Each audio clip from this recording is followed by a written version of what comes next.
Understanding and leading self is the key to creating a high-performing and successful team. If you can't understand and lead yourself, it's going to be very challenging to lead others. Hi, my name is David Watson. I am the director of NeuroLead. We specialize in high-performance leadership, and we teach people how their brain works without scaring them. So we've been operating now for 2.5 years. And we've been lucky enough to work with all different types of people across all different types of industries.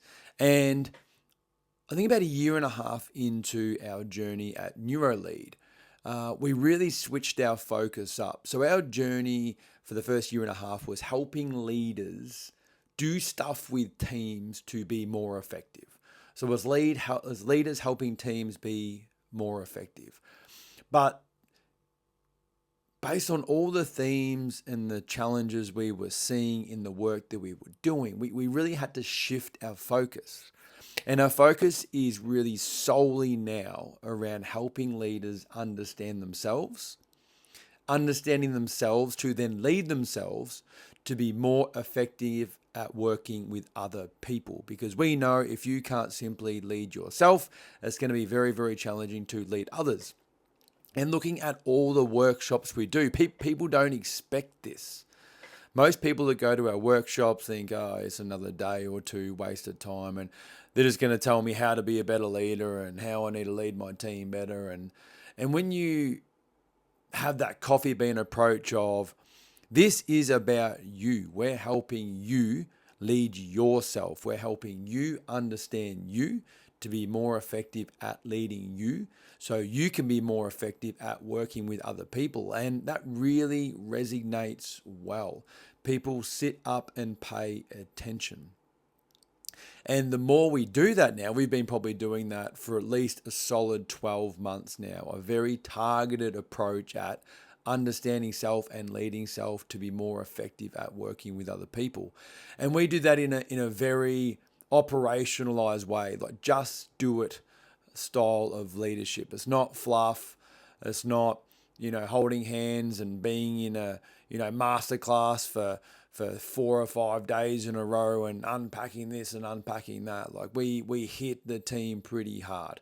And we use a couple of really powerful psychometric evaluation tools called Everything DISC and HBDI, and that helps us understand how we turn up, but also gives us a tool and language which is linked to definition so we can effectively communicate.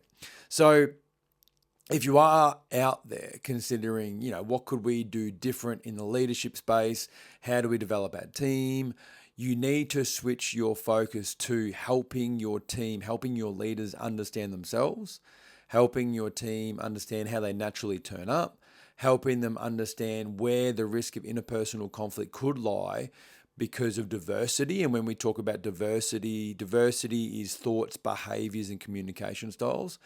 And where we, by naturally turning up, who could we really face the risk of interpersonal conflict? So just by naturally turning up, if you're very driven by accuracy and data and challenge, when you're working with people that are very fast-paced, enthusiastic, like that's going to be risk for unproductive conflict, but you're incredibly compatible. So it's helping people understand that we need to surround ourselves with diversity in thoughts, behaviors, and communication to be a successful, high-performing team. But also what we need to realize is that with diversity comes the risk of unproductive conflict, because the way many brains turn up to diversity is hate. We tend to hate things that we don't understand. So that's your brain. That's not saying that's you as a leader. That's how your brain naturally responds to things that you don't really understand, or maybe people that have different ideas than you or communicate a little bit differently. So if you can take a leaf out of our book and learn from the themes that we've seen across the work that we've done, whether it's around Australia, in Africa, Canada, North America, and South America.